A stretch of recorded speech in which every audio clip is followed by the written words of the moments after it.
Well, hello, Canadian Campaholic here with just a very short, quick video to do with a challenge with our camper. Those of you familiar to the channel know that we have a wall-mounted camper and that it has been a constant cause of issues, that if you don't have the trailer tilted really far towards the air conditioner, that the water doesn't drain out of the back properly, and what you end up with is dripping inside. We're right now parked in my laneway, and based on the bubble level on the tongue, we are just slightly tilted towards the air conditioner. And it's kind of hard to see, but based on the way the air conditioner is mounted, it also does have a very slight tilt. Now, I slept in the trailer the other night because we had a bit of an earwig infestation in our basement master bedroom. We don't need to get into that, that's all taken care of now. But I slept out here, and I ran the air conditioner. And when I woke up in the morning, I was very pleased to see that there was no water pooling on the table.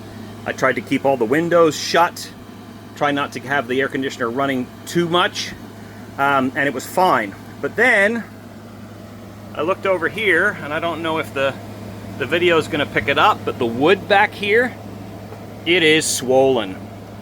It's pretty spongy.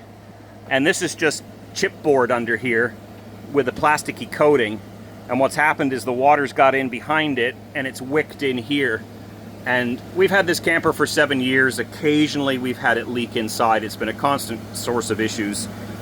And you know, this isn't integral to the structure of the cupboard. The cupboards are bolted inside with a frame, but if you're getting enough water here to make this piece of wood swell a little bit, there's a big risk that you're going to get water going inside the wall, and that's a way bigger problem, folks, because now the entire structural integrity of the camper is at risk.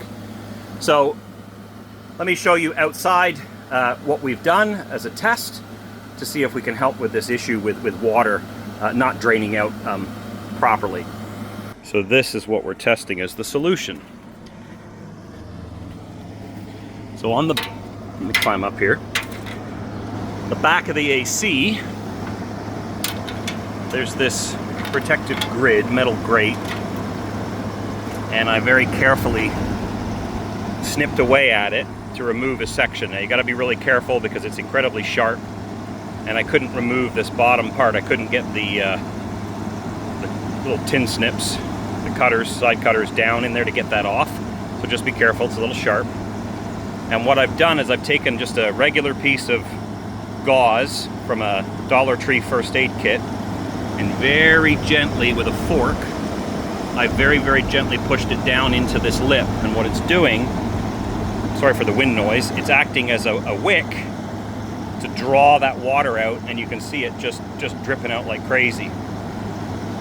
Now the other thing I've also done is I've made a couple of small modifications to this bottom tray, because ideally what's supposed to happen is that as the water pools, it's supposed to pour out of this back section, come down to the gutter, and go out. But you can already see there's an issue. See all the flecks? See how it's all like bowing in and out? So very carefully with a very slow drill, and I cannot emphasize enough very carefully, I drilled some holes up under here so that if the water pools towards the front of this plastic tray, it'll drain out. But I also put some very small little holes here. Now you gotta be so careful, because if you punch through, you're gonna go straight through the aluminum and straight into the side of your camper, and now you're gonna have way bigger water problems. This was just enough to put some holes in the plastic, and you can see there's water weeping out of here, there's water weeping out of here, and a little bit over here too. Sometimes on a hot day you could push this and all this water would come out of the top. So the hope is that when we go to a campsite, I can bring my little step stool, just grab rolls of this inexpensive gauze and very gently push it down in there. Now you don't want to hit the fins. You can see I've already got a couple of fins that have got a little bit, they were dinged already. That wasn't relating to this work. We must have had branches or something go through there at some point.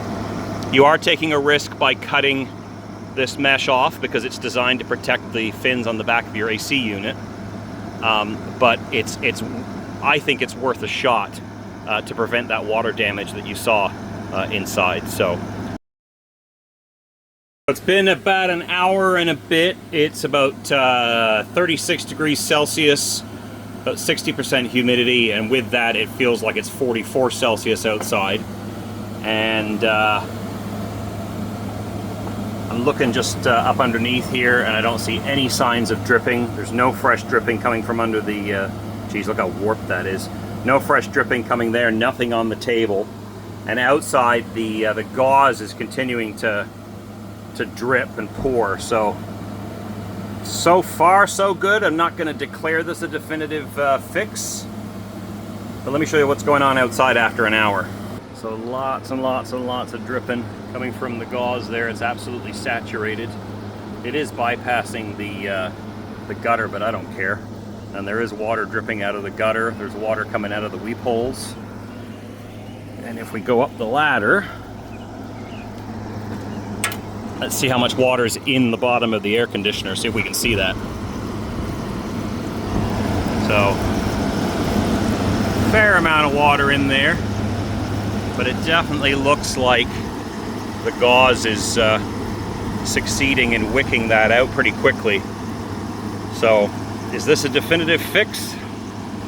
Well, 1 hour and a half in, quite a lot of dripping and water pooling out here, but nothing inside the camper, so we'll see. I think what we'll do is when we go camping next month, we'll test this there, and we'll update you then. Thanks for watching.